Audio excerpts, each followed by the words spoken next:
guys ready?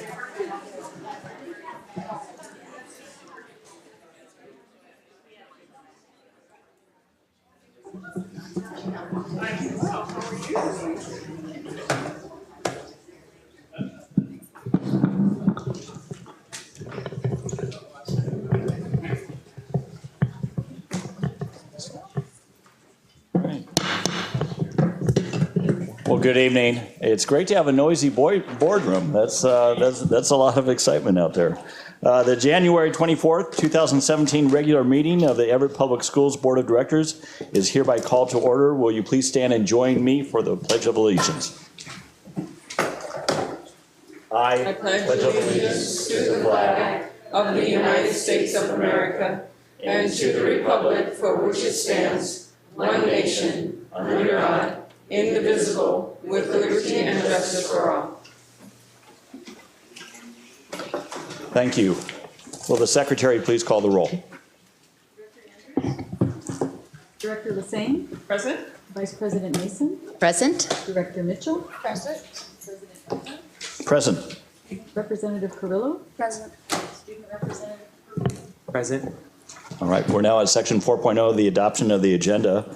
Our first item of business tonight is to adopt the agenda. Dr. Cohn, will you please introduce the agenda? Certainly. Consistent with the plans established at your 2016 Summer Planning Workshop, tonight's agenda contains several elements related to both the district's strategic plan and the board's annual goals. There is a segment this evening for routine business. There is a substantial recognition item this evening, a segment for strategic progress reporting, one for upcoming agenda items, and one for board comments. Since publishing the agenda, there have been no edits to items, and the superintendent's report will be updated during the meeting as is customary for regular meetings.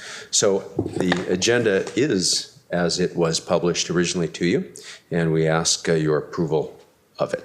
All right, thank you, Dr. Cohen. Is there a motion to accept the agenda? So moved. Is there a second? Second. Been moved by Director Mason and seconded by Director Mitchell to accept the agenda. Is there any discussion?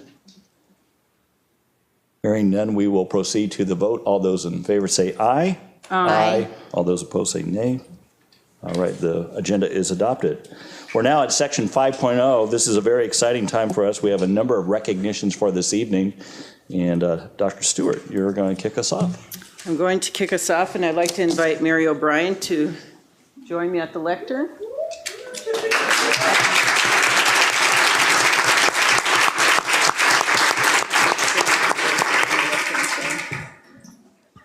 President Wenta might be crowd control behind me while I'm getting through this, It's a okay? rough So crowd. beware. You were right about a rowdy crowd.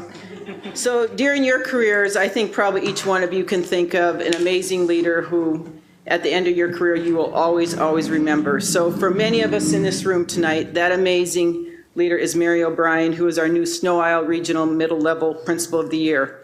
So you remember last time I was up here, I was talking to you about Pete Carroll quotes, but because we didn't get to the Super Bowl, there aren't going to be any Pete Carroll quotes tonight. So anyway, just thought I'd let you know. A little disappointed, but we're here and, we move on.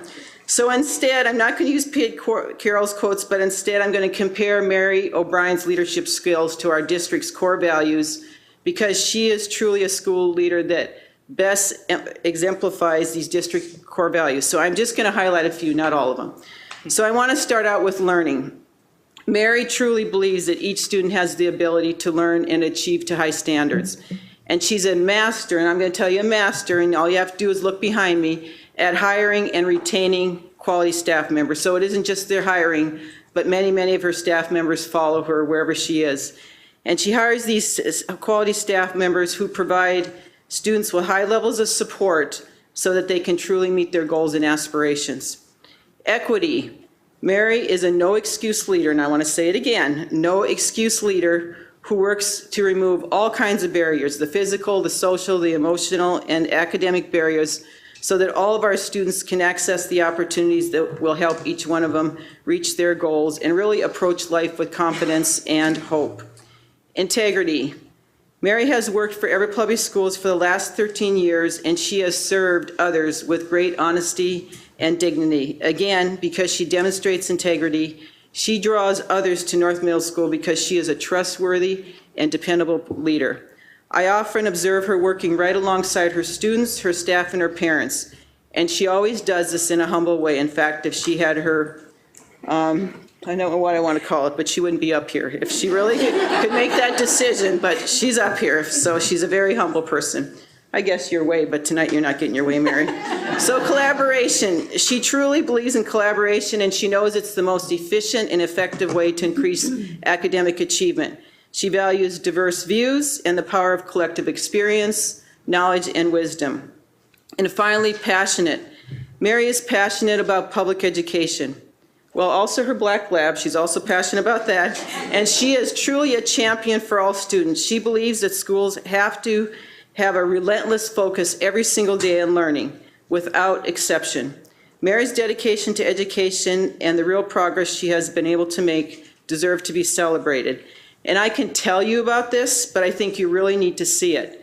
And I just really want to also commend Mary. She has a brand new assistant principal, and she's done such a great job of working with him and being aligned and mentoring him. But again, I could go on, but I'm going to show you what this looks like on a daily basis at North Middle School. And Mary, I know you're not going to talk to me tomorrow after seeing this. So this lasts, A little surprise, I like it. this lasts 58 seconds, so just bear with me, everybody.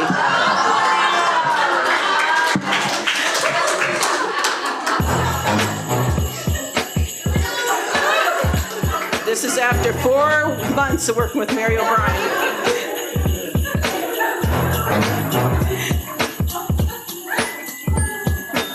Not a lot of words, just action. Now that's alignment. Coordination. Having fun together.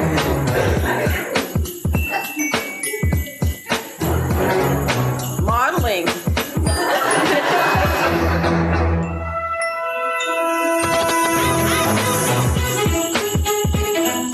Celebrating.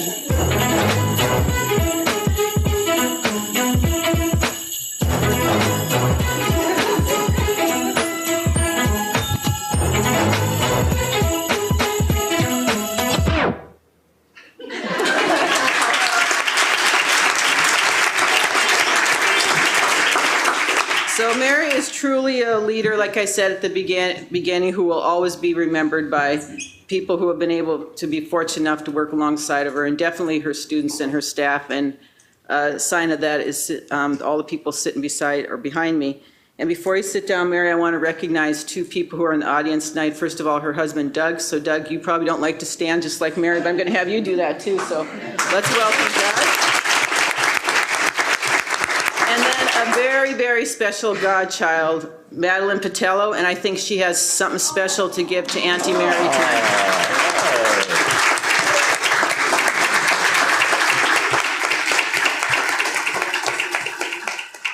Well, I'm sure you want my resignation now after seeing I've never that seen help video. yourself in a presentation. A few of the kids came up and said, Miss O'Brien, I didn't know you could dance like that. I said, I practiced for months. Thank you so much for the recognition. I feel very blessed to work in Everett Public Schools. From the school board to Dr. Cohn, to Dr. Stewart, to the other superintendents, and to the amazing people I work with on a daily basis. This work can't be done without everyone. So this isn't just an award for me, it's for everyone sitting in this audience. Thank you. Thank you. And I think I want to get a team photo, Mary. So we're going to have you and your staff come up here. The school board's going to come around. We're going to get a photo. We have a certificate we want to present you with. So come on up, team.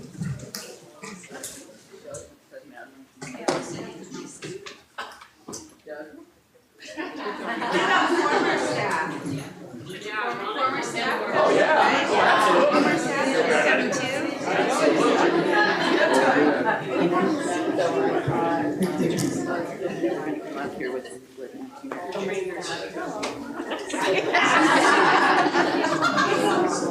I didn't know you had moves like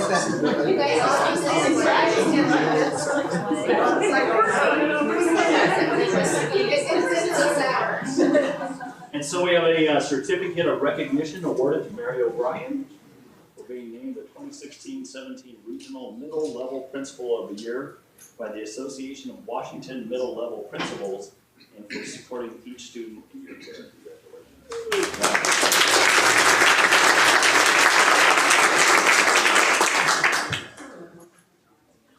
Okay, everyone can look this way. We're gonna go sideways. Photo. And one more, 1, 2, 3, big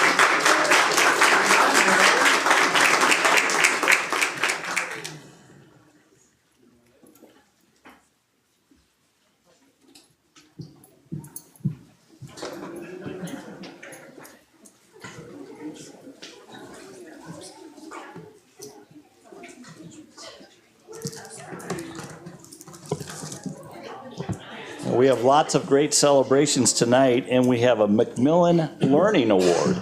Dr. Stewart. Okay, so it's a great day in Everett Public Schools when Dr. Cohn approves the hiring of a high-quality principal, and I'd like to invite that high-quality principal to the lectern. Mr. Bella, would you please join me? He's a little nervous. You're just lucky you just got here because I don't have any videos of you yet. You know, it's all about growth mindset in this district, so your time's coming too. So when Dr. Cohn approved the hiring of Mr. Bella, we didn't know we were getting a twofer. We got a high-quality principal, and we got the author of this amazing book called Advanced Language and Literature, and I believe that it should be being passed around. So the audience, you need to see this, and especially look at this right here. I mean, this is a lot. So anyway, what I want to talk about is he is being recognized tonight for the Macmillan Learning Award. And when I first heard about this, I thought, what was the purpose of writing this book, Lance? You know, what's the why behind this? You were working full-time, and two of your friends got together, and you must have just been sitting around and said, let's write a book, a textbook? It's before I worked at Everett. Oh, before you worked at Everett, okay. All right, so I think we'll continue on after that statement. Anyway, so I opened up the book, and it tells the why in here, why he wrote this book with his buddies. Anyone who has ever taught AP English Language or AP English Language Literature knows that students' preparation for college-level coursework needs to start long before they set foot in an AP classroom.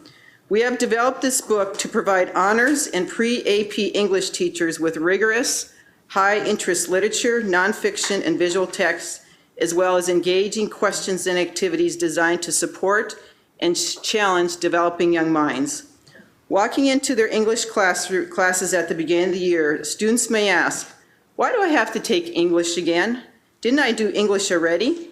These are questions we, as authors of this book, have tried to anticipate and address. The answer we can give students is that this year they will have an opportunity to discuss compelling topics, some close to their own experience, others outside of their comfort zone, as they develop new skills and gain the knowledge they need to become college-ready readers, writers, and thinkers. And that's why the three authors wrote this book. So then as I was flipping to the beginning of the book, I saw a picture of Mr. Bella, and I thought maybe I need, as his boss, I maybe need to learn a little more about him. Oh. So I read the paragraph, and this is what it says about him, that he was a former curriculum developer, and now he's principal at Everett High. I'm not going to give acknowledgement to your previous district here because we're taking all the credit. Okay? He was an AP teacher. Listen to this. He was an AP teacher for almost 20 years, and as a college board consultant for over 10 years, as well as being a reader and table leader for the AP Literature exam. Lance is a member of the College Board English Academic Advisory Committee, has been a co-author on the College Board Springboard program. I would not want to be one of your Springboard teachers and say I'm skipping a lesson. And was a member of the SAT Critical Reading Test Development Committee. His awards and recognitions include the White House Distinguished Teacher Award, the Teacher Recognition Award from the United States Department of Education, the Washington State Award for Professional Excellence, and the Woodring College of Education Award for Outstanding Teaching. And tonight, we get to add another award, the Macmillan Learning Award. So congratulations, Lance, and it's an absolute honor to be able to know you and work with you. However, after reading about this, maybe we ought to exchange jobs. Congratulations. You're welcome.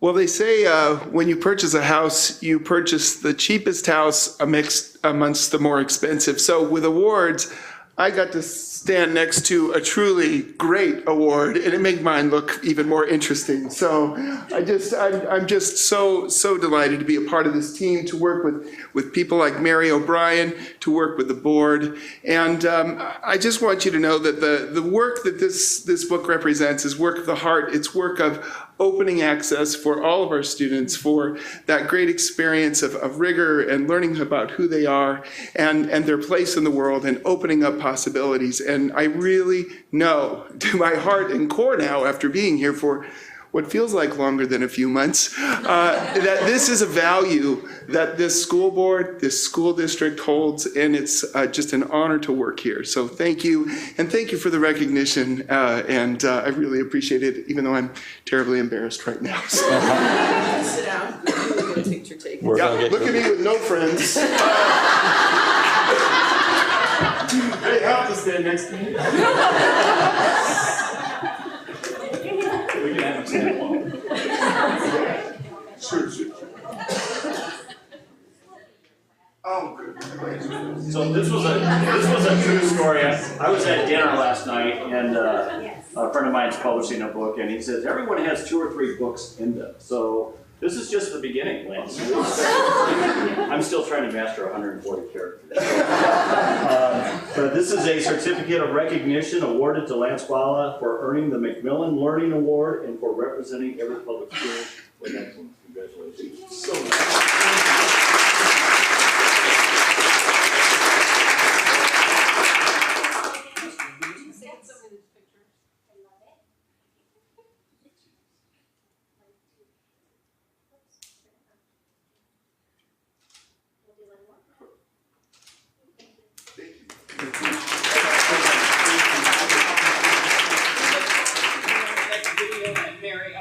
Joyce will produce it.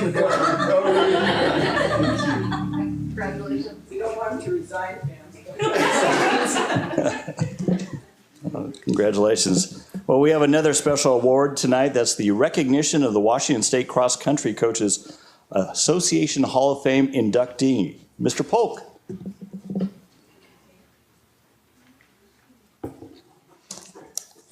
Good evening. It's my honor to recognize Steve Bertrand for his induction into the Washington State Cross Country Coaches Hall of Fame. Steve graduated from Cascade High School in 1974 and went on to get his English Literature degree from the University of Washington in 1978 and his teaching certificate from Western Washington University in 1980. He immediately jumped on board with the Everett Public Schools as a coach at Cascade High School. During his 37-year coaching career, Steve has helped many athletes achieve their athletic and academic goals and assisted them in their advancement into collegiate competition. Steve has also done many things to promote and support his community and the sport of running. He has done this through authoring several articles and books, serving on a committee to save Japanese gulls from commercial development, and participating in organizations that financially support students. He also organized the Legends Tour. The Legends Tour brought running icons such as NCAA record holder Jerry Lindgren and 1964 gold medalist Billy Mills to the Everett area to share their life stories with students and community members and to inspire each of us to take on challenges and become our best selves. Each year, the Washington State Cross Country Coaches Association inducts new members into its Hall of Fame. To be considered for this special recognition, a coach must have coached for over 15 years. Steve far exceeded that. Had teams and individuals perform at the highest level, and made significant contributions to the sport outside their specific team. In meeting these criteria through the brief summary I just provided you, Steve Bertrand of Cascade High School was inducted into the 2017 Washington State Cross Country Coaches Hall of Fame on January 13th, 2017. So please join me in congratulating Steve Bertrand for this well-deserved recognition.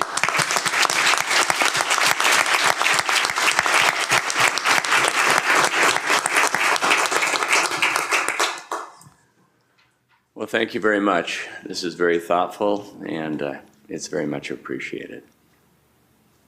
We want to take some pictures.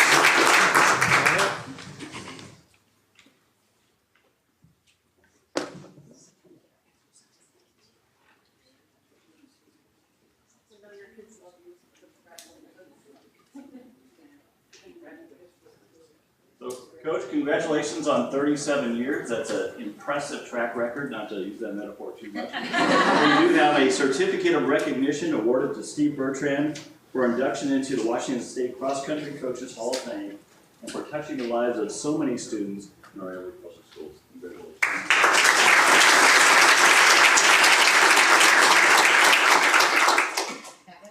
Yeah, we do. Yeah, just a couple. Thank you. One, two, three.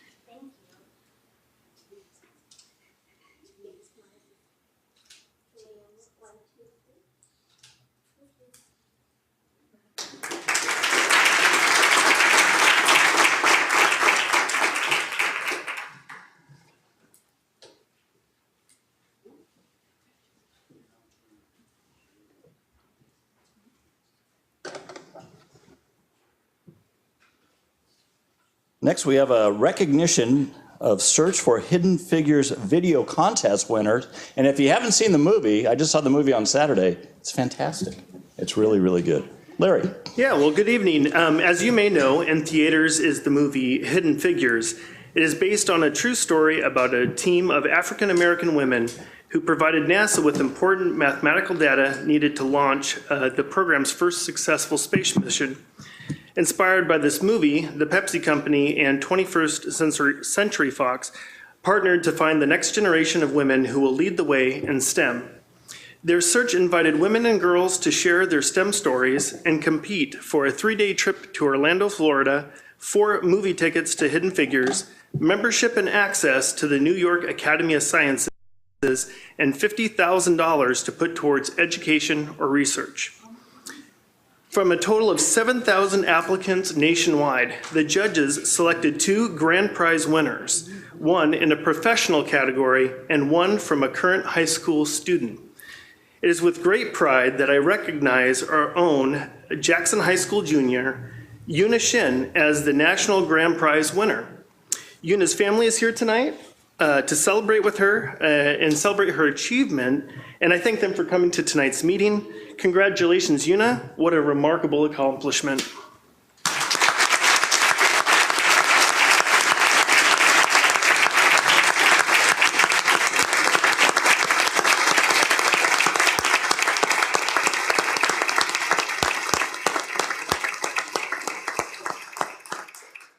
I want to say thank you for the recognition. I really appreciate it, and I hope that it was an amazing opportunity to be a high school student and be recognized for being in STEM, and it's not something that's done often, and we don't see women enough in STEM, and I think if we can all do our part to empower them and let them feel confident enough that they can exceed in it, then that's everything. Thank you. Well, thank you, Yuna.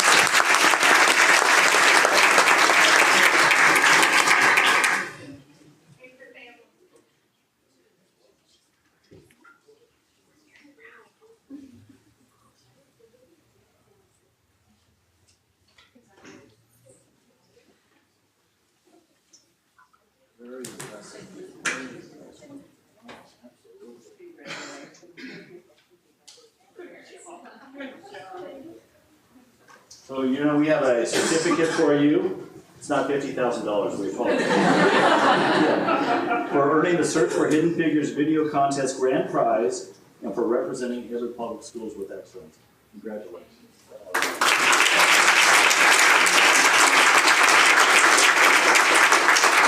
Very much, a little tighter.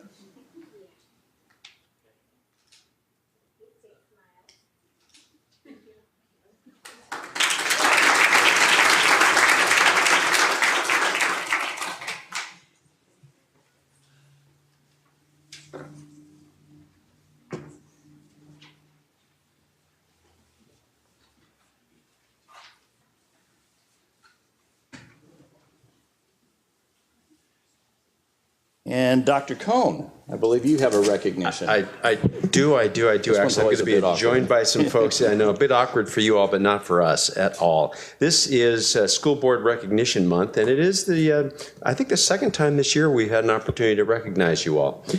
This is a month that the state celebrates its school boards, And it's a time that we have the opportunity to celebrate you collectively and individually, our school board directors, for your wonderful volunteer service, your contributions to kids in the community. I want you all to know that these folks are tireless advocates for our students, for our staff, for our community. And I want you all to know that we very much value your leadership, your strong commitment to our schools, your commitment to governance, which is very clearly evidenced in the outstanding student achievement and performance, the quality instruction, the climbing graduation rates, and the wonderful visits from governors of the state that we've experienced. You also, I think everyone probably knows, have received, but I'm going to say it anyway, have received your second Board of Distinction recognition in 3 years. This is an impressive achievement.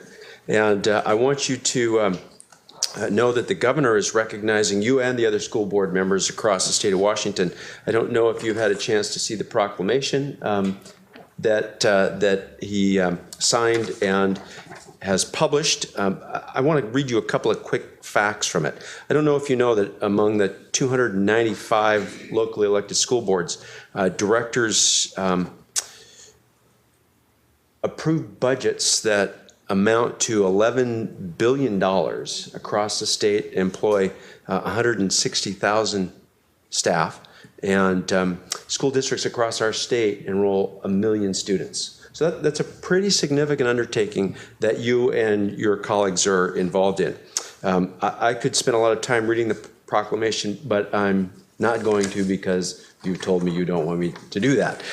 What I will do, however, is let you know and let the folks who are listening know that across the course of a typical year, you meet as a board 50 to 60 times. And that this past year, the 5 of you attended 377 different public events, including board meetings. We're delighted to recognize you this evening, and I'm going to ask representatives of our district and Everett Public Schools PTSA Council, the foundation, the Association of Administrators to come forward tonight and join me in recognizing you for your service to the kids of this community. First, I would like to ask Michelle Nims and Lisa Mills from our Everett Public Schools PTSA Council to come on up to the lectern and share a few words with you. And they may, in fact, bring some other members of the PTSA Council. Well, good afternoon. On behalf of Everett PTSA Council, we would like to thank the Everett Public Schools Board of Directors for their hard work and dedication to the students, staff, and families in our district. Governor Inslee proclaimed January School Board Recognition Month to recognize the fact that school boards and directors are the core of our public education governance system. You play a crucial role in promoting student learning and achievement by creating a vision, establishing policies and budgets, and setting clear standards of accountability for all involved. You are directly accountable to the citizens of your district, serving as a vital link between members of the community and their schools. You provide a passionate voice of advocacy for public schools and the welfare of children, and you are outstanding volunteers and champions for public education. We at Everett PTSA Council could not agree more. School boards are asked to do what is best for the children and communities they serve. This is no easy task, especially in today's climate where education is so underfunded and technology seems to change at the speed of sound. School board members need to be knowledgeable about many complex educational and social emotional issues that affect today's students. You serve over 19,000 students in 26 schools with a wide variety of needs, and you must meet them all. You need to be lifelong learners, or long life learners, that's good too. You need to be open-minded and strategic. You need to include the community in your decisions. You need to put the needs of our students first. You need to be visionary. The expectations are high because you are educating the young minds that will eventually lead our communities, our state, and our country. How do we know you are succeeding? First, you were selected as a 2016 Board of Distinction. Congratulations. Second, you have only to look at our district's increasing graduation rates, standardized test success when compared to the rest of the state, as well as our innovative robotics, orchestra, and other programs to see how well we are doing. Why are we confident you will continue to succeed? Because you care. We reached out and asked for comments from fellow PTA leaders to include today. One we would like to share with you said, Board member Carol Andrews came to Cedarwood for a breakfast with parents and students to hear feedback on strengths and ways to improve both the school and district. It was a very positive meeting, and I know parents appreciated having their voices heard and that connection to the school board. I feel like board members have made a real effort to reach out to community members and seek input over the years on a variety of issues, and we are very grateful for their time and energy in doing so, as we recognize that just like PTA leaders, they are volunteers and do this out of their desire for improving education for our kids. We have a small token of our gratitude for you. These note cards feature some of the incredible artwork our students submitted for this year's PTA Reflections Art Contest. This year's theme was What is Your Story? And as you will see, we have some very creative and talented students in Everett. We are proud to be parents in Everett Public Schools. We thank you for your countless hours serving our students. The impact of your leadership is positive and far-reaching. Thank you again for your commitment to each and every child.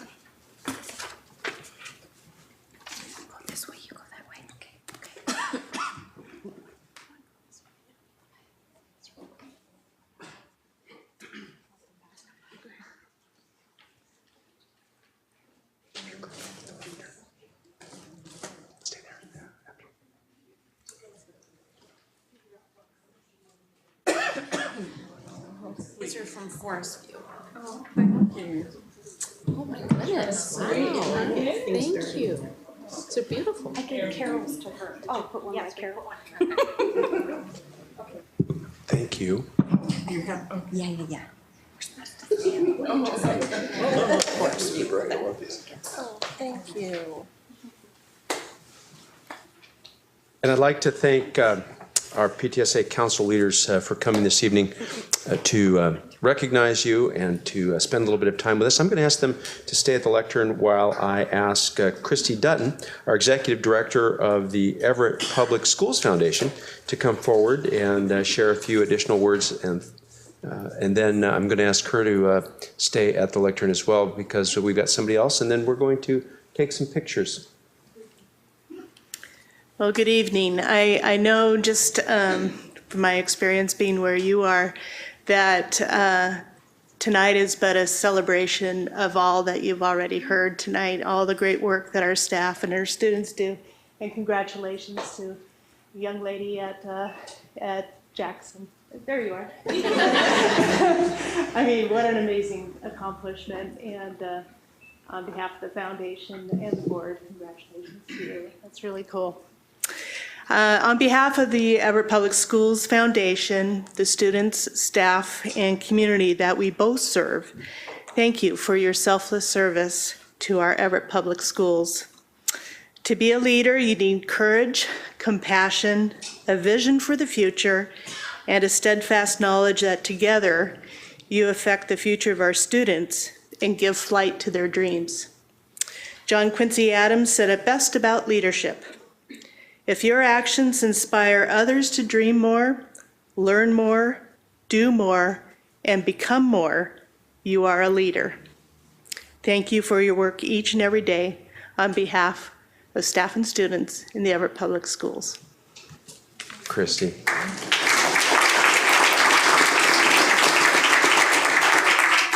Gerard Holzman is representing the Everett Association of School Administrators, and he's going to join the crowd at the lectern to share some words this evening as well. Amy, Tracy, Ted, Carolyn, Pam, Druvik, I address you personally because you come before us as individual community members. But what you've become together is so much more. On behalf of the classified and certified administrators of the district, I want to thank you and acknowledge our appreciation for the work you do for students and staff of Everett Public Schools. As our school board, you're a passionate voice of advocacy for our students, our families, and our staff, serving as that vital link between members of the community and their schools, as school boards are intended. In your review of our district finances, you keep us on track to meet our essential needs and yet remain financially sound as a district.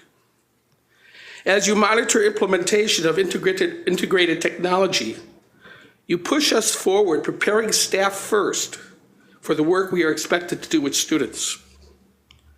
With your support of the development of a new early learning plan, you recognize that the earlier that we engage our families before kindergarten, the better opportunity we will have to help each student learn to high standards. Guided by your wisdom and focus on capital bond and facility priorities, we're able to build the infrastructure to serve students long after we are members of this team. As you monitor student learning improvement progress from afar and locally at our State of the School reviews, you ask the right questions to keep us focused on the important work of reaching the learning and the social-emotional needs of each of our students. As you identify and participate in community engagement opportunities to inform your strategic decision-making, you keep the voice of all of the school community paramount in your decision-making. In all this work and in the many other ways that you support us, you are advocates, and we are grateful. Thank you.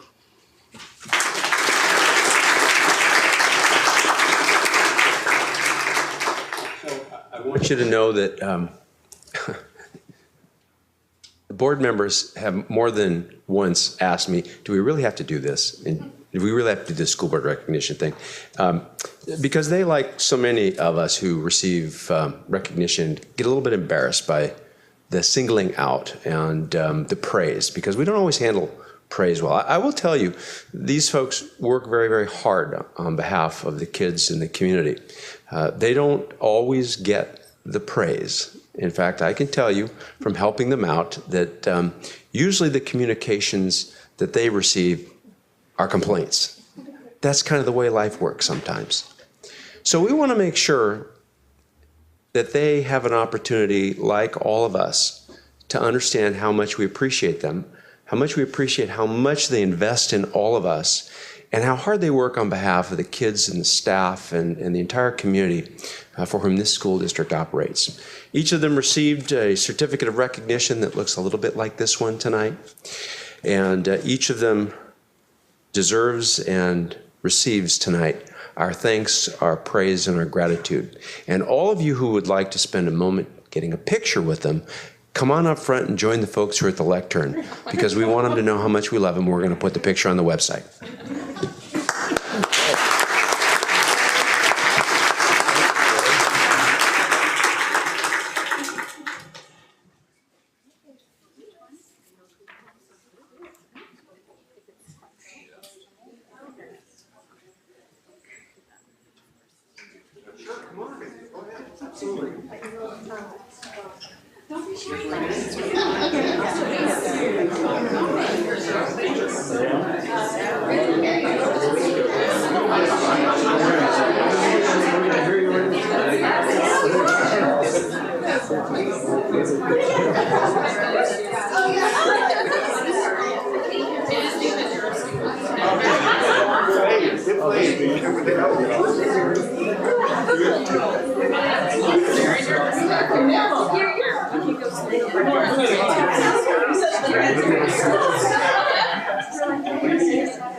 Directors, I want you to come right up here. Directors up here. That's taller. And I want all of you all, since she's going to be behind, collect on behind him.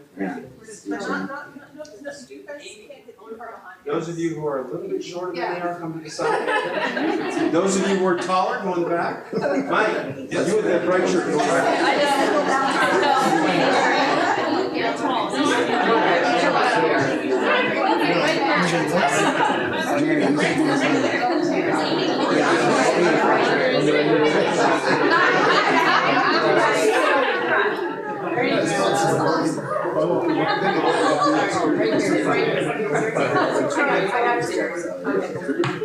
Drew said you. You're looking for Drew. You need to be out with board members.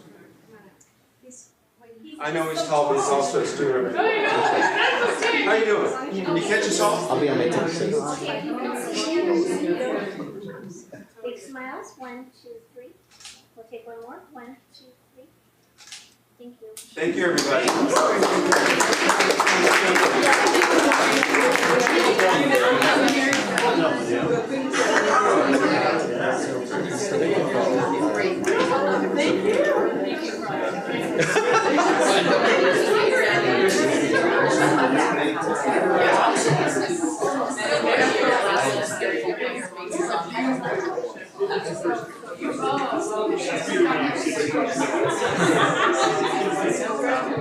Party's over.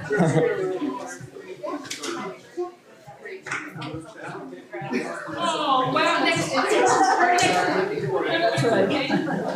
I like the video.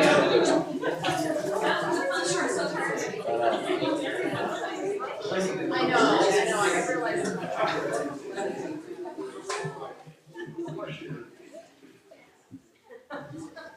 The rowdy crowd's gonna exit out. The party is over. It's back to work. Absolutely. Well, thank you. Thank you for the recognition, and congratulations for all the recognitions this evening. That is a lot of fun. We're now at section 6.0, the public comments. The school board specifically sets aside 2 times during our regular board meetings to hear from our constituents. We do this because we value public input and we want to hear and understand the perspectives that you bring to the table. Dr. Cohn, are there any requests for comments during this first time slot? There are none. All right, then we will move to section 7.0, the consent agenda. Dr. Cohn, will you please provide an introduction to the consent agenda? Certainly, the board's consent agenda includes repetitive business items. These include, for example, meeting minutes, personnel actions, expense vouchers, and recurring contracts. Sometimes the consent agenda will include items that occur less frequently but are of a routine business nature. The less frequently occurring consent agenda items are usually reviewed by the board in its Friday report 1 or more weeks before the board meeting when those items are scheduled to appear on the consent agenda. This gives directors time to ask staff questions about those items or to consider a discussion about the policy implications of a particular item. If a consent agenda item is removed by the concurrence of 2 directors, that item is placed in the new business section. We renumber the remaining items, and then the board votes on the consent agenda in a single motion. Consent agendas, by their very nature, are not debated. In the case of this consent agenda, the superintendent's office has received no questions or comments regarding any of the items. Therefore, the consent agenda is presented as published, and we ask your approval thereof. All right, thank you, Dr. Cohn. A motion to adopt the consent agenda is in order. So move. Is there a second? Second. It's been moved by Director Lassane and seconded by Director Mitchell to approve the consent agenda. Does any director wish to remove an item from the consent agenda and place it in the new business section of our agenda? Hearing no requests, we will proceed to the vote. All those in favor say aye. Aye. Those opposed say no. Motion carries. Thank you. Section 8.0, the superintendent report. Dr. Cohn. All righty, I've got several items for you this evening. We've restructured the superintendent's report just a tiny bit. As you can see from the title page, we're going to divide it into 6 items this evening. The title page tonight is a picture of students at Emerson Elementary School. I don't know if you've seen Rogue One, but I want you to know the force is strong with those at Emerson Elementary. When 3rd, 4th, and 5th graders complete their math facts, they get rewarded at the school's Jedi Academy or Jedi University, Obi-Wan. Their goals are based on Reflex Math, a fluency program for math, and there are several different levels of mastery. This is a photo of 4th and 5th graders who met their goals. This recognition occurs once a month, and I encourage you to go see it if you have an opportunity. We had a lot of celebrations this evening. I'm not going to review them all with you. I'm delighted we were able to spend some time this evening on recognitions. We have some wonderful things happening in the district, and it's really a delight to be able to share them with you and the public. And thank you for allowing time in the agenda for that. Tonight we've got a couple of highlights for you. Tonight we're going to spend a little bit of time on the next generation science standards. This is the last set of national standards. The last set of national standards was published in 1996. There have been clearly a lot of advancements in science since then. The NGSS is going to provide a strong foundation in science and engineering and is a cornerstone for a strong STEM program. I think you're going to very much appreciate that review tonight, as well as the implications for costs with respect to instructional materials and professional development downstream. I want you to know that there are at least 2 competitive FIRST LEGO robotics teams at every elementary and middle school. We've got 45 teams. I don't know if you knew that we had 45 teams. 8 of them competed in the semifinals in Seattle on the 21st and 22nd of this month. Mill Creek, Garfield, Forest View, View Ridge Elementary, Gateway, Heatherwood Middle Schools were represented. Although none of our teams are going to state this year, we're really delighted with the learning experiences that the students have had. And I don't know if you've ever been to one of these things, but they have a great deal of fun. The Middle School Business Expo was this last week. Approximately 250 entrepreneurs shared their business ideas. I don't think I've missed one. It's possible I've missed one. I don't remember missing one. I go to this every year because it's really a great deal of fun. As a former marketing teacher, it's great to see students putting together a business plan, creating business cards.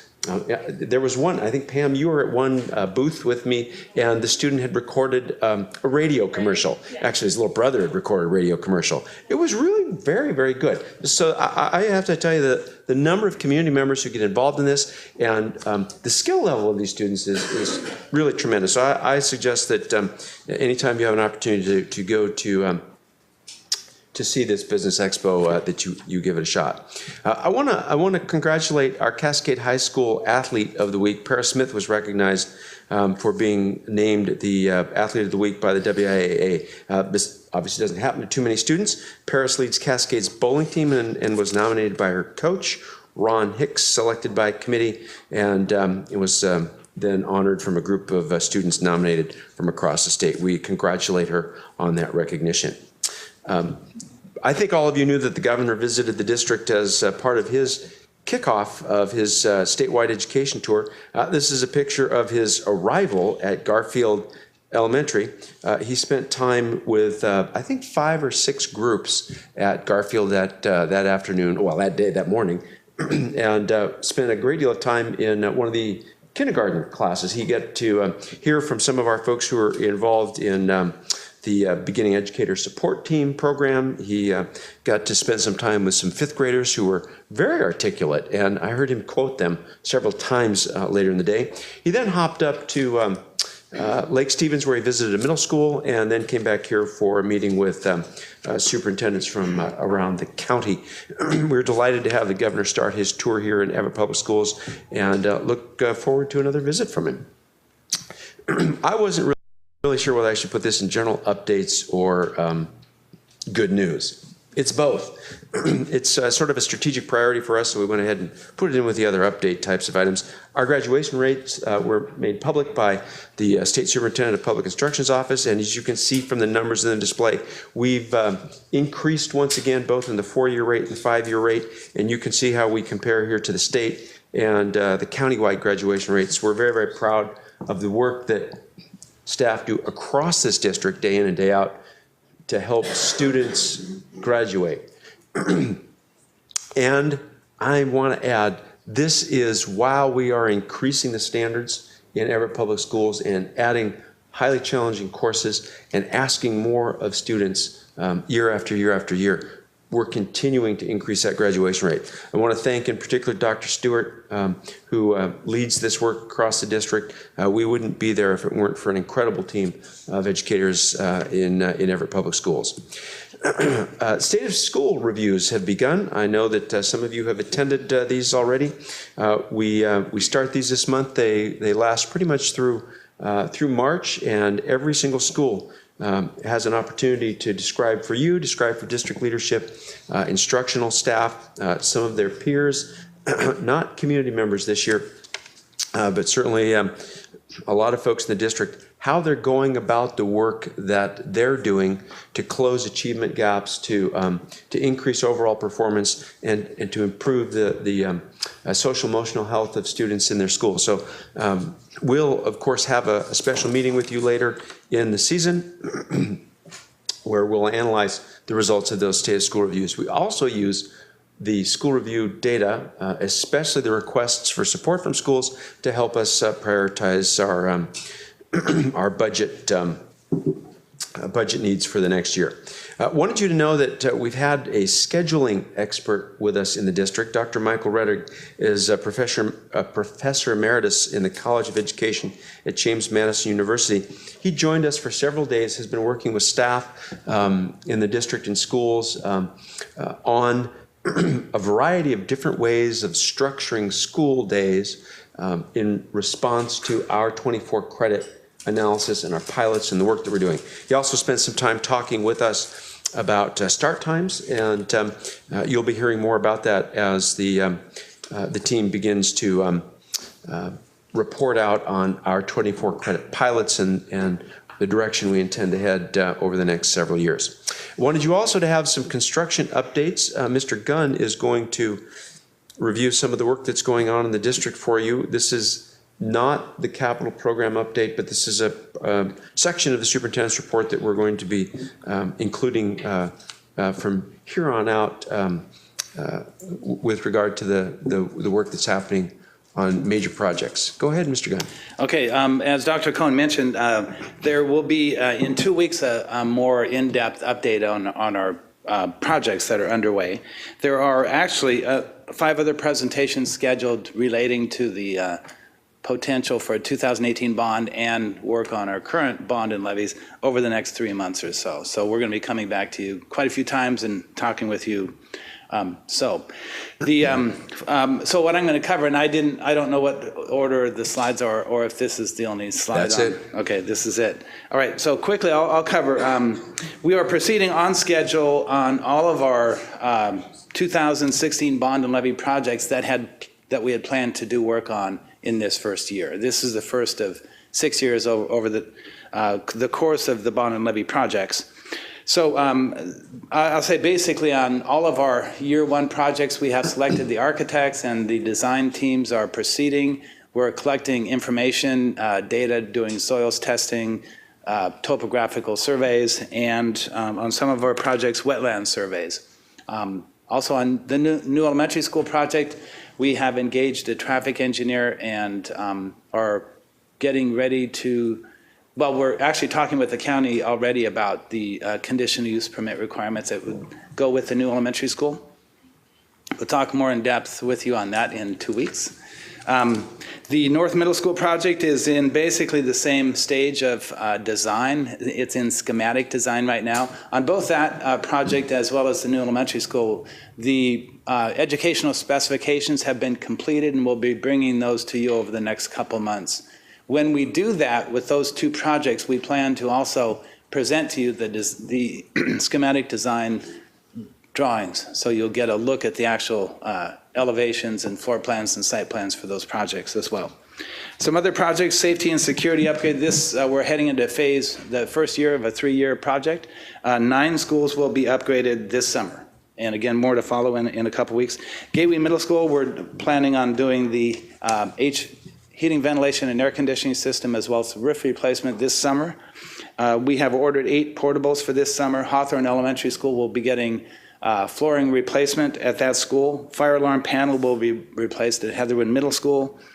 We will be doing the first year of a multi-year technology infrastructure project in conjunction with Ken Toyne and his crew down there, as well as securing property for a future elementary school, and that will be the topic of a upcoming session with you as well. There are some other non-2016 bond and levy projects I wanted to quickly mention. Sequoia High School HVAC controls and fire dampers. This is the money provided by the 2010 levy that we have collected the final collection in October. So we're getting ready to spend that, and Sequoia has risen to the top of the priority list in terms of getting that money, just because it has had quite a few problems out there over the last couple months. Also, the synthetic turf fields at Cascade and Jackson High Schools.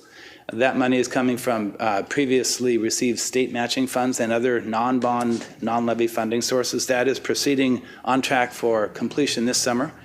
A Longfellow demolition and site restoration, and property purchase for a future high school expansion of our site on 174th, funded by the property sale proceeds to the YMCA of the previous administrative center on Colby. Thank you, Mike. You're welcome.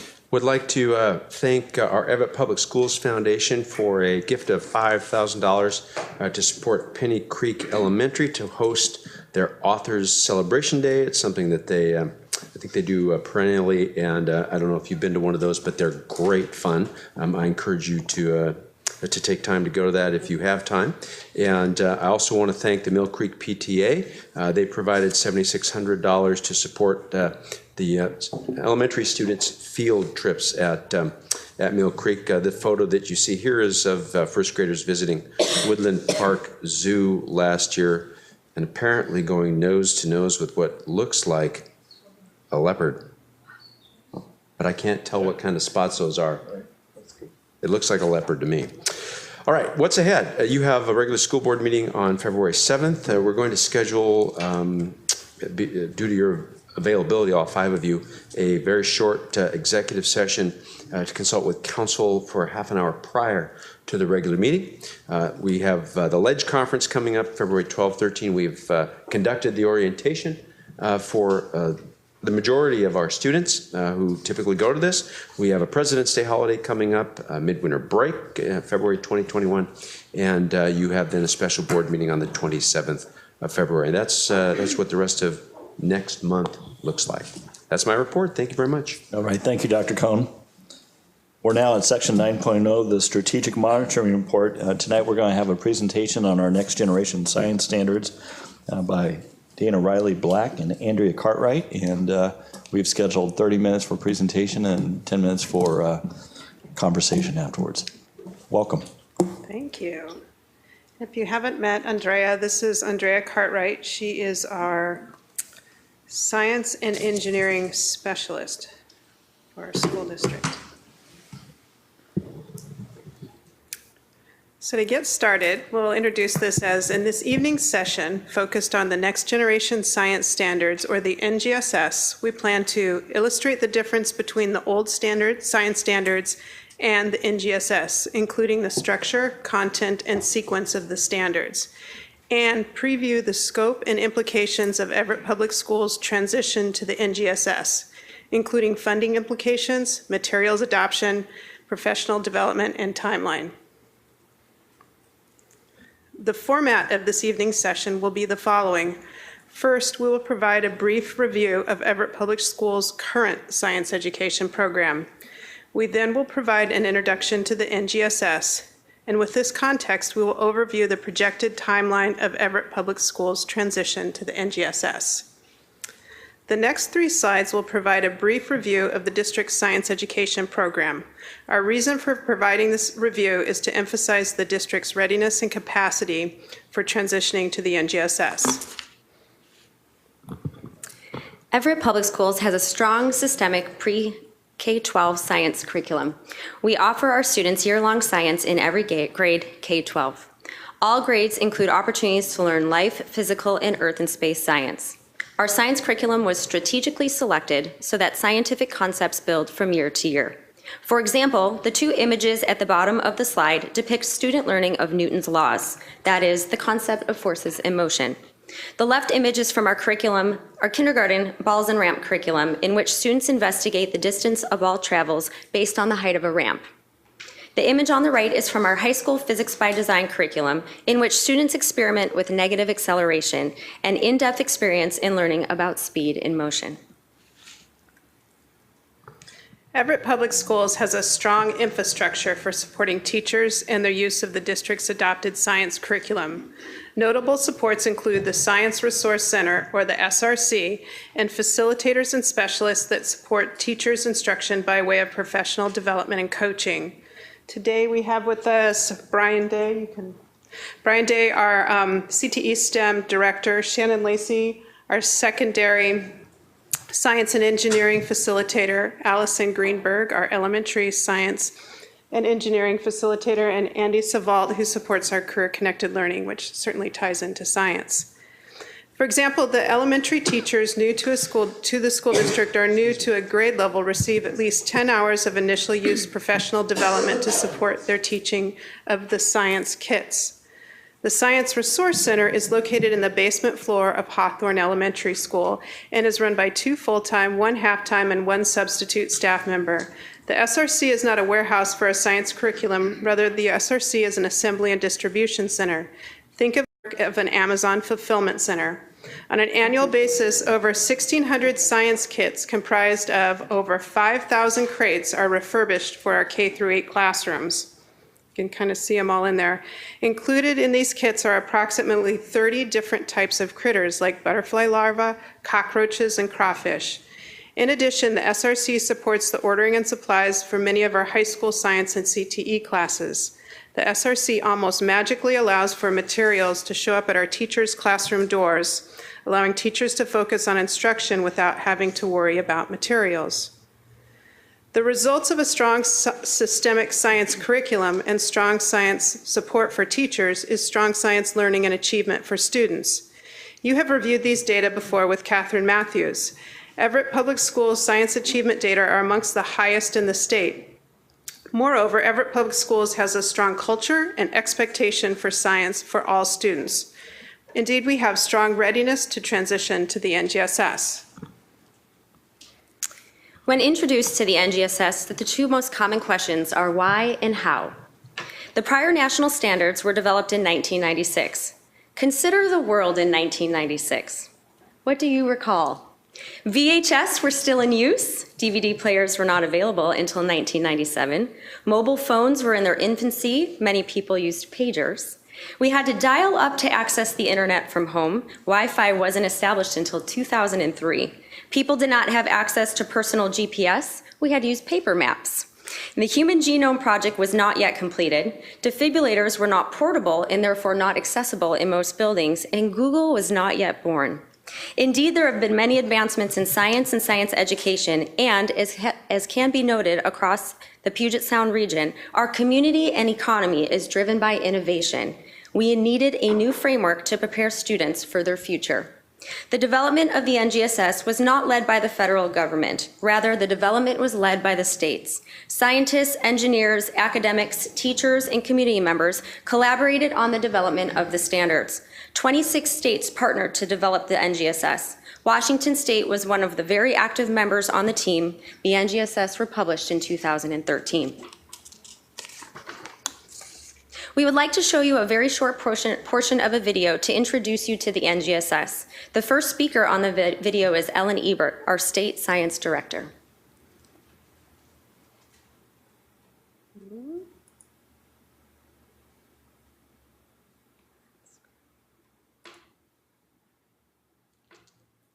When people are first introduced to the next generation science standards, there's stunned silence. And then there's squirming in the chair, and people start to get antsy, but in a positive way. And then people respond with, oh my gosh, this is wonderful, this is cool, this is great.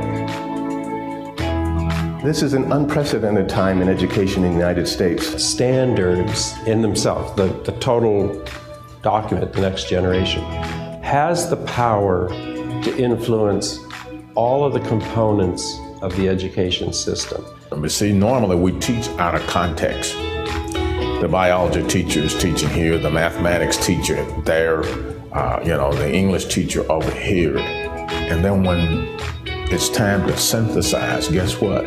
We aren't there. The next generation standards are based upon research, current research on how students learn. Science isn't just a mere bunch of facts. Science is about the way we think about the world, the way we question the world, the way we communicate about the world. And that piece alone, developing that, is a huge piece of the new standards. We're really looking at the next generation science standards to propel students into 21st century. So you're looking at college readiness, you're looking at career readiness. Why is now the time for the next generation science standards? We're past the time for the next generation standards. To be competitive globally, we need to prepare our students. We have to have as a solid, firm foundation that framework for K-12 science education from the scientific community. I'm one of the... We'll stop there. Oops.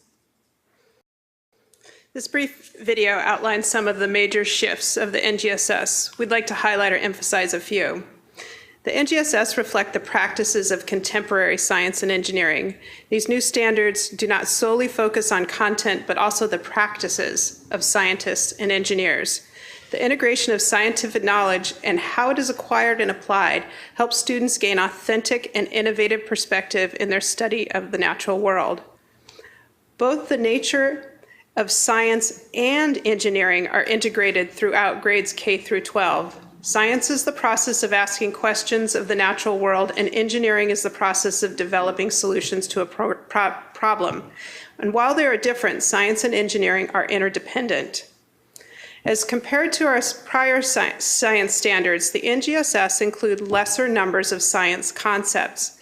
This is so students can go into greater depth or focus on deep understanding of the content and its application. As will be discussed more deeply in a moment, the NGSS are designed around performance expectations. Performance expectations require students to apply their understanding as opposed to memorizing facts. The standards are built upon learning progressions across the K-12 grade bands. Said otherwise, the NGSS provides students with continued opportunities to engage in and develop deeper understanding of science and engineering. The development of the NGSS followed the development of the Common Core state standards.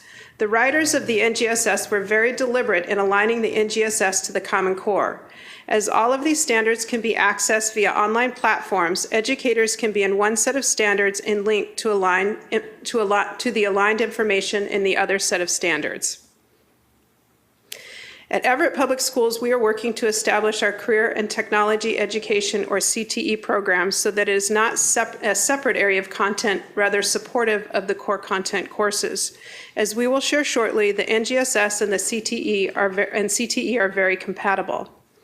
And finally, science and engineering are needed to help us make sense of the world that has never been so complex. The NGSS provides students strong foundation in understanding current events, choose and use technology, make informed decisions, and allow us to continue to innovate, lead, and create jobs for the future. No doubt, as we have described the NGSS, you recognize a number of themes important to Everett Public Schools: the commitment to the Common Core state standards, authentic integration of content, opportunity to apply 21st century learning, and college and career readiness. To use a scientific reference, we recognize the NGSS as an important connective tissue of the components of an authentic STEM education. The NGSS is comprised of 3 dimensions: disciplinary core ideas, science and engineering practices, and cross-cutting concepts. When we think about standards in science, we often only think about the content. What is fabulous about the NGSS is that we are also including the practices of both scientists and engineers.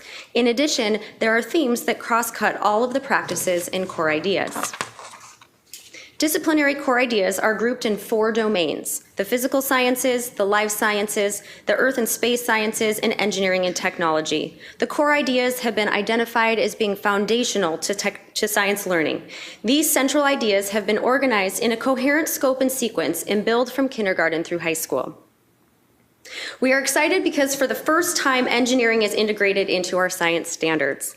Science is about asking questions about the natural world. Engineering is about defining problems to solve. Science and engineering are interdependent. You cannot do one without the other.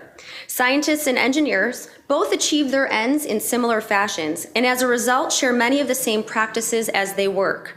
There are, however, practices unique to each science and engineering. For example, scientists ask questions while engineers define problems, and scientists construct explanations while engineers design solutions. Cross-cutting concepts are those that stretch across all disciplines of science and engineering. The cross-cutting concepts provide students an organizational structure for understanding the world. They can be thought of as different sets of lenses to study scientific phenomena. For example, a weather system can be studied through the lens or cross-cutting concept of patterns, providing a particular perspective. Or the weather system can be studied through the concept of energy, providing different insights to the weather system. The content of this slide was developed to depict the overlap of the NGSS practices and the Common Core principles. As we work to introduce the NGSS to teachers, we find this a helpful starting point. As teachers already have started integrating the principles of the Common Core, a comfortable starting point for exploring the NGSS is with those NGSS practices that overlap with the Common Core. For example, in math and English language arts, the Common Core asks students to construct visible and valid arguments from evidence and critique reasoning of others. And similarly, the NGSS asks students to engage in argument from evidence. This is an example of an NGSS practice that Everett teachers already are using in their classrooms. The content of this slide was taken from next year's high school handbook. Brian Day has been working to organize CTE opportunities into career clusters and to align our standards-based courses with CTE coursework. The dark blue boxes depict the career clusters that relate to science, and the asterisks depict the course alignment or cross credits between science and CTE. We believe there is a lot more potential for even more deliberate alignment.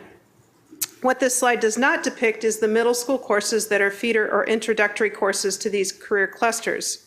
We believe the alignment of science courses to CTE will make the NGSS stronger for Everett students. The next set of slides will introduce you to the architecture or structure and content of the standards. A set of standards comprised of boxes formatted like the box you see on the slide have been established for each of the grade bands. In the middle of the box, you will notice all of the three dimensions: the disciplinary core ideas, the science and engineering practices, and the cross-cutting concepts. These three dimensions are woven together to articulate what is known as a performance expectation, or a statement of what students should know and be able to do.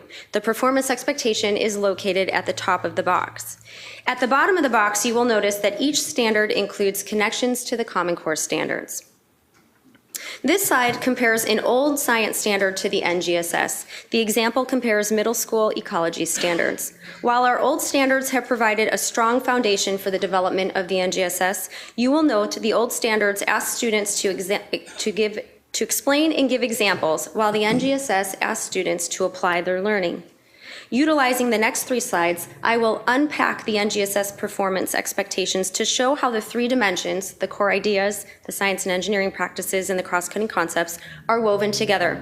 Before I move on to the next slide, please read over the NGSS performance expectations and try to identify what words represent a disciplinary core idea, a science or engineering practice, and words that might represent a cross-cutting concept.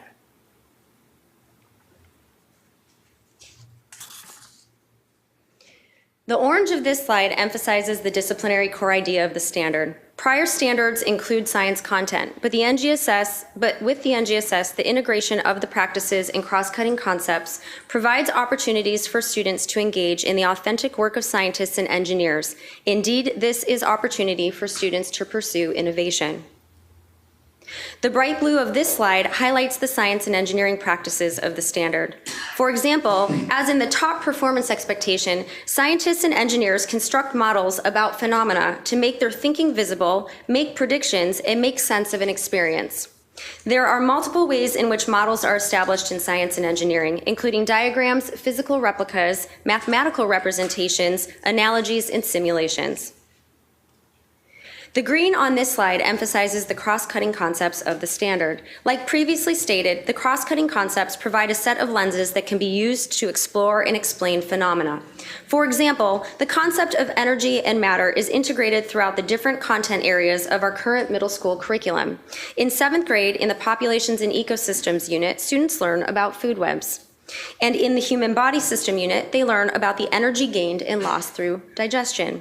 And finally, in the Earth and Space unit, they study how the sun is an energy source and how its output affects the Earth.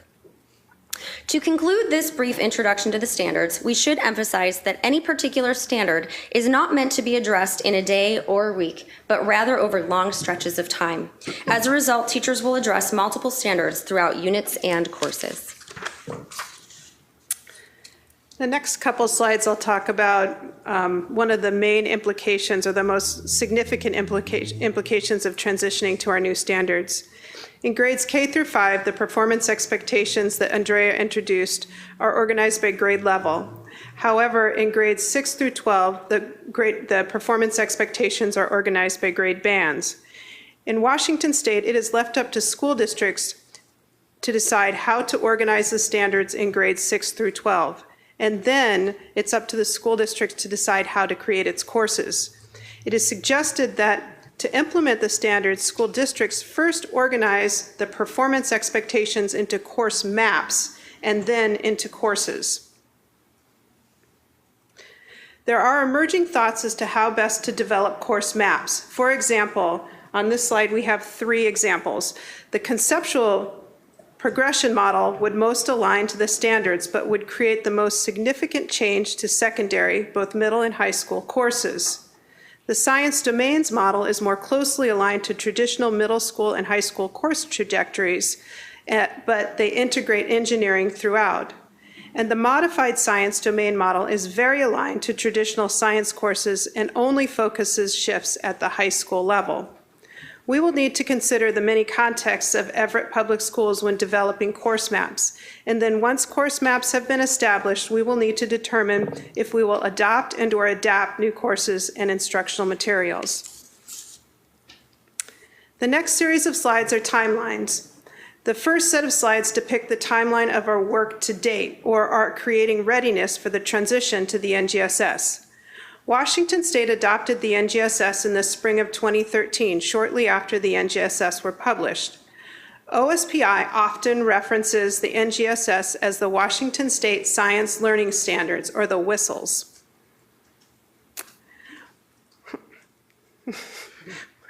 Washington was a lead state or a participant in the development of the NGSS. Everett educators, directors, specialists, facilitators, and teachers contributed to the development by way of participating in NGSS review sessions. For this reason, we had a good deal of NGSS knowledge and were able to begin developing capacity for NGSS even before the NGSS were published. Starting in 2012, we began NGSS awareness training. Just prior to the state's adoption of the NGSS, we began proficiency scaling. And in late 2014, we began developing a cadre of teacher leaders to provide on-the-ground support as we transitioned to the NGSS. In addition to developing the overall capacity to transition to the NGSS, we started to address one of the biggest shifts in implementing the standards. That is the inclusion of engineering with science. As we were afforded opportunity for new supplemental science materials, we did so with a deliberate effort to integrate materials that include engineering. The next set of slides include timelines that address our next steps in transitioning to the NGSS. A key milestone is the launch of a new state science assessment. In the spring of 2018, OSPI plans to phase out the Science Measure of Student Progress and the Science End of Course Assessment and begin the NGSA, or Next Generation Science Assessment. This assessment is being developed in collaboration with 13 other states. Everett Public Schools has been included in the item writing process. It is not yet clear if all grades, 5th, 8th, and high school will begin the NGSA in 2018, but it is clear that some shifts will take place, and the NGSA will be fully online. As noted when we spoke to implications of the new standards, a key issue is the development of course maps. We are in the process of establishing a district-wide NGSS transition team that will work with us over the next 6 to 7 months in developing course maps for Everett Public Schools. As well, based on the course maps, the NGSS transition team will inform the development of our district's NGSS implementation plan. We expect the NGSS implementation plan to include a multi-year timeline for continued NGSS professional development, guidance for adapting and/or adopting instructional materials, as well as initial use professional development, guidance for the development of instructional maps and classroom assessments, suggested resources for principals such as alignment of NGSS to TPEP, strategies for communicating with parents in the broader community, and as current resources are posted to the portal, the NGSS materials and resources will be made accessible through the district's new learning management system. Once the course maps have been developed, we hope to begin the vetting and adoption process for the new NGSS-aligned instructional materials. The first need is grade 9 and 8 curricula. As overviewed in the November 2016 board presentation, if funding is available over the 17-18 school year, we hope to review materials and determine which are most suitable for adoption. And then in the 18-19 school year, we would begin initial use training and initial implementation. Again, if funding is available, the elementary and middle school vetting and adoption of NGSS-aligned instructional materials would take place over the 18-19 school year, followed by initial use and initial implementation in the 19-20 school year.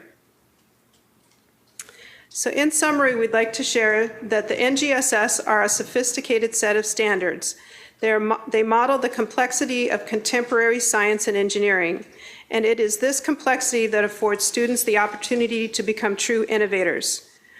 We hope we have emphasized the alignment of the NGSS to district strategic priorities, including opportunity for students to be innovators and to apply 21st century learning in their pathways to college and career readiness. We believe Everett Public Schools has a high readiness to transition to the NGSS. We have a strong structure, culture, and expectations for science education. We have built foundational NGSS awareness, and we have made investments such as the initial integration of engineering-related curriculum supplements. We don't expect that this transition will take place overnight. Rather, over the next few years, we will work systemically, that is, across all grade levels, to foster a successful transition to the NGSS. That's what we got. That's a lot. All right, thank you so much for a wonderful presentation. Directors or student representatives, do we have any questions? I have a question. Yeah. I think this is awesome.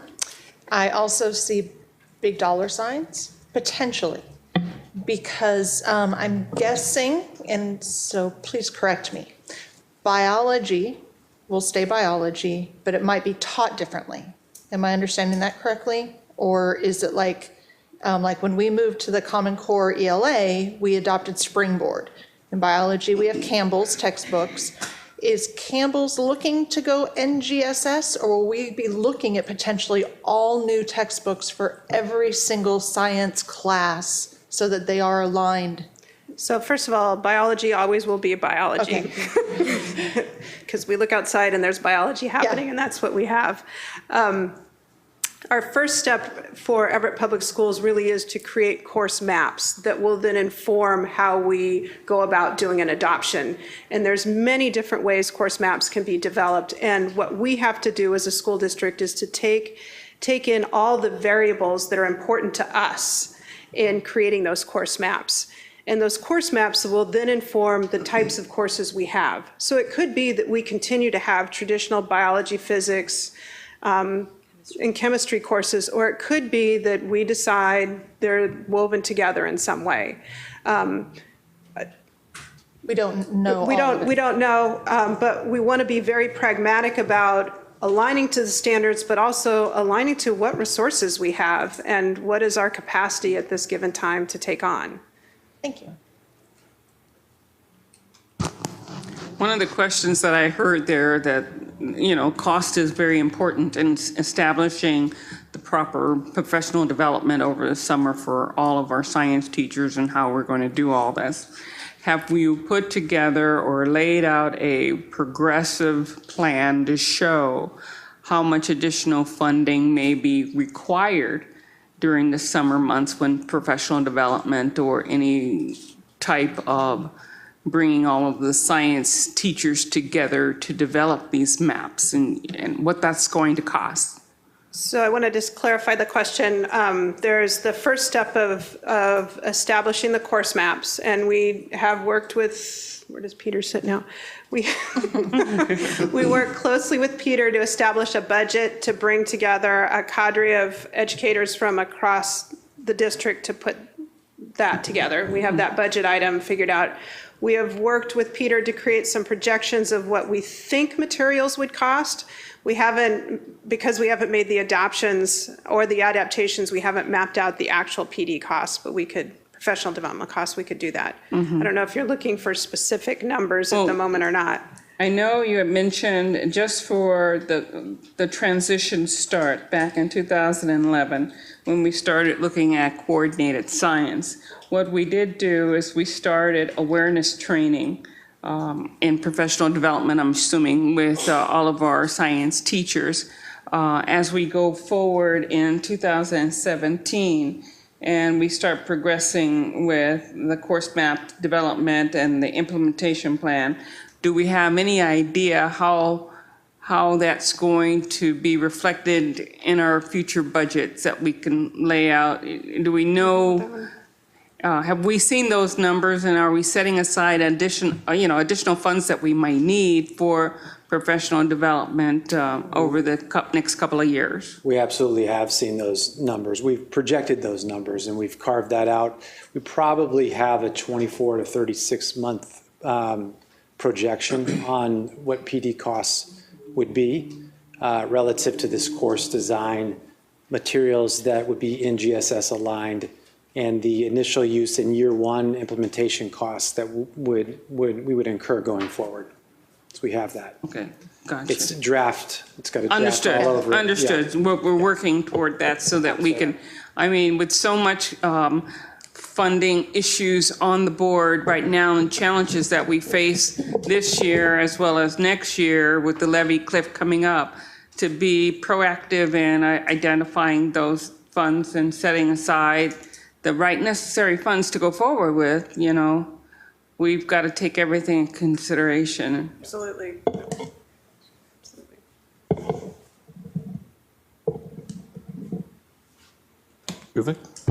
Yes, I have one question. So are we planning on introducing the next generation science standards in AP and honors courses as well, or just the regular track? Do you want to answer that, or do you want to? Honors courses, yes. And in AP, we work to align with next generation science standards, along with the College Board state standards whenever appropriate. Good question. So one of the questions sorry, Director Mason. One of the questions I have is, if I recall from a previous presentation around professional development and technology adoption, it seems to be happening at the same time. And I always worry when we introduce a lot of change from a professional development standpoint, in this case, next generation science standard, which is fantastic. It's great. Can you share a little bit about the conversation about the ability and the digestibility, I guess, for all this professional development that's going to be happening around this and technology simultaneously? Well, I hope that one of the things that you take away from this presentation is the amazing work that this staff has done in creating a readiness for a transition to the NGSS. It's not wholly new. There's a lot of tangible traction that we've already got started. Yes, there's a lot happening and change taking place in our school district, and we need to honor that and honor where the teachers are. My dream answer to this would be, yeah, we have new technology, and we're asking our students to take on their learning through a technology platform. And with the NGSS, perhaps we can start to introduce professional development through a similar strategy, through some of our professional development through an online platform with the teachers as well. So it could be leveraged in favor, that they have devices, they have accessibility. We can start to work with them in a different way that allows for both synchronous and asynchronous experiences. I don't know if that fully answers your question, or if someone else wants to also add to that.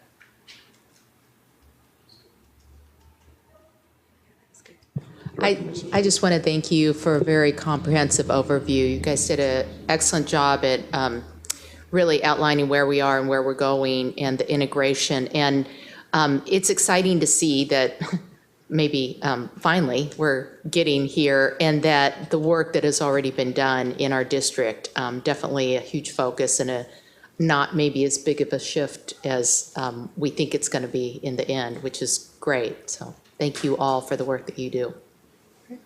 And Representative Carrillo. So on integrating, will this NGSS be integrated like a slow progress, or, because I was just thinking that we've been taught to, I was looking up slide 18 and the standards are, students are to explain something, and then I see that the NGSS expectations are to create a model and then argument something. So it's like a drastic change for a lot of students. So will the new change be a slow progress? It will be slowly so that students can sort of get the new handle on what they have to do now instead of what they had to do before. Yeah, the professional development to the teachers will be a progression, as well as the introduction to students. And I have to say that as we begin to introduce this, students catch on. I mean, probably faster than teachers in some ways. That being able to apply your understanding is so exciting and engaging. And so I'm full confidence, while it might be a little bit more work on the start for our teaching staff, it's going to be so much more engaging and understandable by our students. But yeah, the progression of professional development and then into the classroom has to happen slowly, not all at once. And it's been happening. And it has been happening. Yeah. Our students are constructing explanations. They are. They are building models already with the materials that we do have. But great question. Any other questions? Well, this is very exciting. I want to thank you for a great presentation. It is exciting to see where this is going. So good questions. Thank you. Thanks. Wonderful presentation. We're now at section 10.0, the information discussion. There's no information or discussion items scheduled for this evening, which brings us to section 11.0. We have come to the second time slot in our agenda for public comments. Dr. Cohn, are there any requests for comments? There are none. Then we will proceed to section 12.0, unfinished business. We have no unfinished business scheduled for this evening. Section 13.0 is the new business section, and we have no new business scheduled for this evening. So section 14.0, upcoming agenda items. Dr. Cohn, what are those upcoming items? We have 14.1, the outline for your regular meeting on February 7. You have 2 strategic progress monitoring items. We're doubling up on that meeting because you have 1 regular meeting that month. So we're going to provide you the strategic plan mid-year progress report, and we're going to provide you an update on the integrated technology plan implementation process. We are planning to have first reading for policy 1140, the student representative of the school board policy, to accommodate a request from Sequoia High School. At this point, we think that we will be able to bring to you as well 3131, which is school attendance area changes and transfers, 3140 release of resident students, and 3141 non-resident students, all related to our variance process. The general operating items include that capital projects update that Mr. Gunn referenced. Mr. Moore has the budget development session with you, which is an overview of how we're going about life this go-around. And I might note that we received a note, and I think I passed it on to you, that the House passed the extension to the levy lid, which means the House is agreeing that it shouldn't expire at the end of 2017, but at the end of 2018, which the objective of that is to give the legislature time to craft the solution and implement it without a big interruption for schools in funding. That's an excellent item. We have a financial report in December, and we are planning to include the appointment of the student representative, or the representative of the board rep to the student selection committee. And then we've got an update on safety and security phase 1 bids for you. All right, thank you, Dr. Cohn. We're now at section 15.0, the board superintendent comment and meeting evaluation. Who would like to kick us off?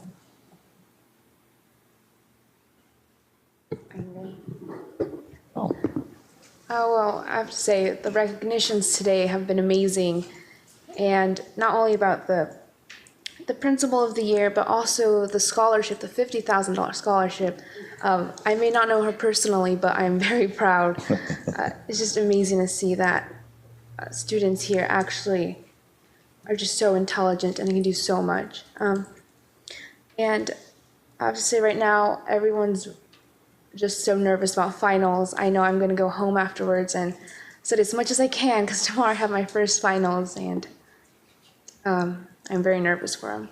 But I'm also very excited for the legislative conference, and we had the meeting with Dr. Cohn yesterday, and it was something I enjoyed doing last year, to go to Olympia and talk to all these legislators and to see that maybe students do have a voice in this and that we can help make a difference. I actually have a lot. So first off, I am very thankful to the House, and if it goes to the Senate and gets signed by the governor before we go down there in February, I wonder if we shouldn't adjust our requests that have that statement to maybe say something about, we appreciate the 1-year extension, but we still need to make sure of whatever, or if we just need to eliminate the line, because they've done part of the work and it's one of our requests when we go down. So just a FYI that might need a change. I forgot to bring my notes from my parent student meeting at Gateway Middle School before the holiday break, and just wanted to give some key points. Shelley Patillo did a great job of providing a very diverse group of parents and students. And the strengths from the parents really were just some high points. The commitment to the students, the communication from school to parents, staff. I mean, they said staff and Shelley a bunch of times. The clubs, there's a BHIP club there for the social emotional health of the kids. That they set high achievement goals for the kids. They more than prepare the kids for high school. They appreciate the student of the month. And 2 of the families actually said when they moved to this community and had their choice of districts, when they walked into Gateway, it was welcoming. And that's why they chose Everett Schools. And that was really, really, really nice to hear. And they also like the transition from elementary school into Gateway. And one of the moms is a single mom of 5 kids, and she said she uses all the services and how much the school helps to keep her and her kids engaged, how sports really help her kids, that the addition of soccer at Gateway has helped one of her kids, and just how much that community has helped her. The student strengths, they really like the Pride Club, the BHIP Club, the no bullying. They all felt that there was no bullying at Gateway, or if it was seen, it was dealt with right away. They all appreciate the amount of diversity at their school. They say that there's really a politeness between the students and the teachers, and these are 6th, 7th, and 8th graders. That are real acceptance. They have some great student leaders. I happened to have one of the ASB senators, and so she was all about the leadership, so that was really great. And just that one of the students said, and he was one of the lower income students that she had brought, that he really does wake up and know he gets to see his friends, and that school really is the best part of his day. And so that was really nice. And then some of their wishes that they would like, along with the social emotional, but just sort of one of the mom's words, a social communication program. Just how do kids break out, get out, be able to communicate when these expectations that they present in class, work in groups. Not every kid's built that way, and so how can we support the kids that way? Balance for the kids. I mean, the parents that put the kids in sports, the sports in school, and the high rigor, and then maybe a little bit more communication about teachers, between teachers and parents, about exams and the work that some of the kids and the parents said tests all seem to be on one day, and just that need. And I just thought back to when I was in college, and it just happens, but it was sort of something that maybe they could talk about. And something just this came from a African immigrant who said sometimes when she communicates back to the district, and I'm sure this happens with every language we have here, because English is a second language, it is hard to communicate with the principal, with the teacher, have the semantics, how to use words understood, and just she just wondered if there could be a way to help with the diverse languages and communications within the district. And I did already talk to Shelley, address this, but some of the transportation problems with kids. And then the kids they want more clubs. They want more things to do. And Shelley was honest that she just doesn't have enough time for her teachers to be in all of those clubs. So I thought it was really, really great. And I have my Forest View breakfast tomorrow morning. So that'll be just as exciting. And then just a few points. I went to the Penny Creek saucer and then the Cascade saucer, and just really, really impressed with my first two saucers of the year. What I heard at both schools was a whole lot of we and our kids, what we do, not a lot of I's and my's, which is just always impressive to me. Heard a lot of standards-based learning. What are the standards? How do we move backwards to develop the curriculum so we can move kids forwards?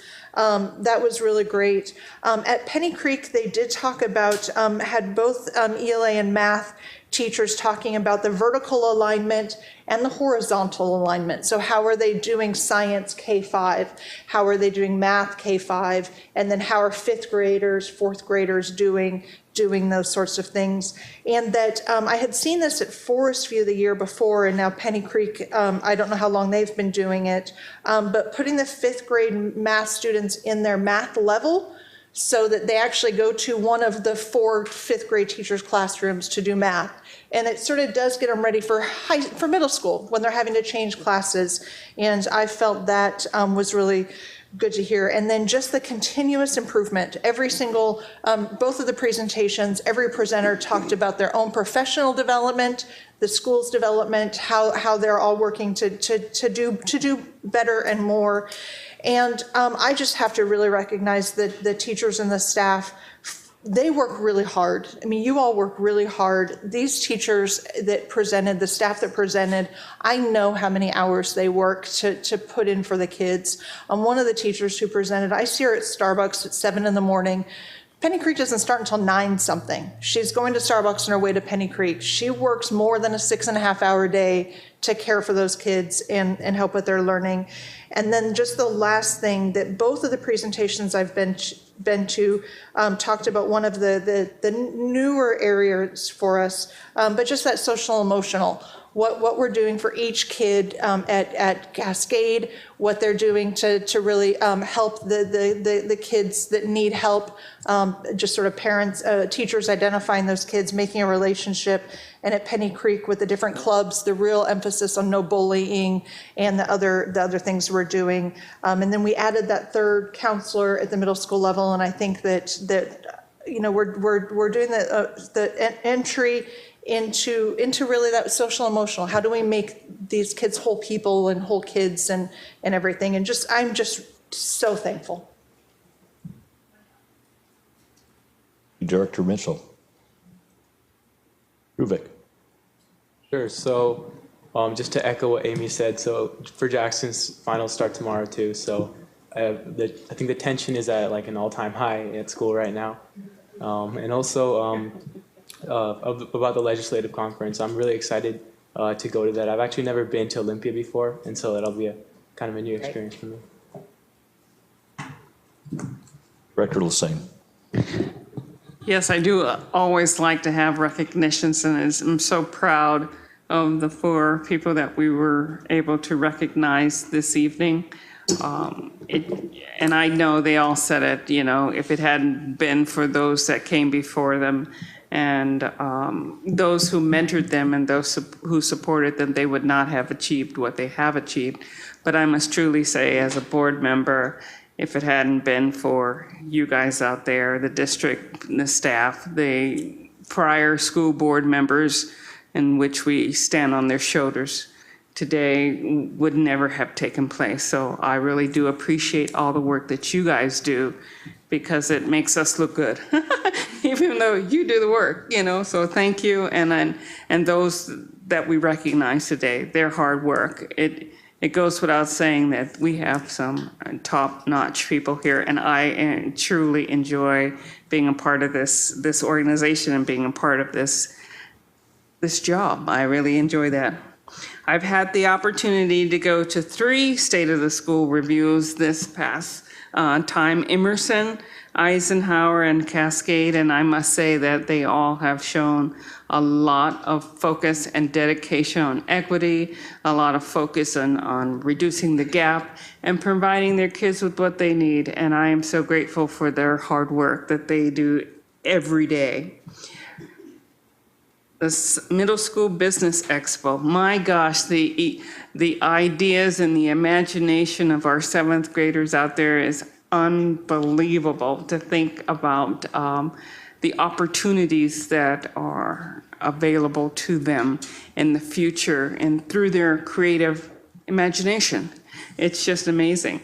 I've had the opportunity to talk to several kids who started off with saying, well, I need $100,000 for this business, and I've managed to acquire half of it, and so I need investors to support me the other way. And one person said, oh, my business is going to need $6 million, and I've raised 3 already. Wow, so you need a lot more when you think of it in order to carry out this business, but they have a plan. And that's what it's all about, having a plan in which and where you're going to go. And I think one thing I can say is we do focus in on planning, and we do focus in on letting our kids know that they've got a plan for their future, and that's a good thing. I attended one breakfast meeting with parents at Emerson, and I will return again to talk to them once more in the future. But one thing I do want to say is we've got some wonderful kids out there, and from some kids, this is what they said. Emerson is taking time for all students out of their day, and they are caring for all students, and that's what they like. They take time for us, and they focus in on what we need. Their hopes for the future, and this isn't about the school. This is for them and what other kids can do. Doing better at reading was one child's focus. I want to do better at reading. And then the other 2 said, we wish kids, plural, would care more about each other. So this is on their level. They want to see that we all take care of each other and we focus in on what we can do to become friends and develop more friendship. So this is really nice that the kids are thinking about that. Parents, one of the strengths at Emerson is kids are made to feel very happy here and to feel that they are in a safe place and they are special. This is what the staff does for them every day. And I think that's very much be admired in a sense, because when kids see that friendship is very valuable and that, they're happy to be there, and the parents see that, that goes a long way. And hopefully it'll build a lot more a society of more citizenship-orientated kids and more kinder kids, I guess you would say, kinder kids, and less bullying and those kinds of things that kids suffer with. That's going to go away. So I'm very happy with what I saw. Looking forward, when I return off of a much-needed vacation, I will be going to Lowell and see what they have to report in their saucer. So I'm looking forward to the future. So thank you. Dr. Mason. I just want to echo what Director Lessane said about the recognitions tonight. It is incredibly inspiring, and to see the quality of staff and students that we have in our district. And I love recognition time, unless it's for yourself, which is always a little awkward, but we appreciate it. Thank you. And I have my first saucer tomorrow, and I think all my other thoughts have been said. So thank you. Dr. Cohn. No comments. All right. I would echo what was shared. You know, this is a lot of fun. I enjoy the school board work, and I get to work with some amazing people. Just thank you. Thank you for that opportunity. Yes, we received the recognition tonight, but it really is a team lift. It's a community lift, and it really is a humbling but noble adventure. So thank you for being a part of that. I had the opportunity to have a parent breakfast with Lowell, Principal Cindy Foster, and Dr. Stewart was there. This was on Monday, and I'm going to do another one at Garfield tomorrow. And I was just really impressed with just the climate and the culture, and we had a very diverse group of parents there, followed then by a very diverse group of students. And it was very clear that they felt safe, they felt protected, the students actually probably shared more than the parents. I mean, they couldn't keep their hands down, but it was wonderful. And you know, they talked about certainly the free programs, but I would echo what Director Mitchell said. Just the level of respect and the way they spoke to one another and the accountable talk. It was really, really impressive. So that is a lot of fun. I have been also at the Emerson Saucer as well as the Eisenhower Saucer, and you know, this is a problem to continually be worked, and I continue to be impressed with just the way people want to attack the problems, whatever those challenges are within their school. And then looking forward to Olympia. Had a wonderful meeting with the student leadership. Dr. Cohn did his best to I don't think scare them. I set a very high bar on what is appropriate behavior, and it was good to have Amy as our senior student representative there to kind of set the standard and share her experiences from last year. So Amy, they're going to be looking at you as far as what to do and what to say, and so it's going to be really, really good. So those are my comments for this evening. We're at section 16.0. We have no executive session scheduled for this evening. And so that brings us to 17.0. This concludes the business scheduled to come before the Everett Public Schools Board of Directors on January 24th, 2017. The meeting is adjourned.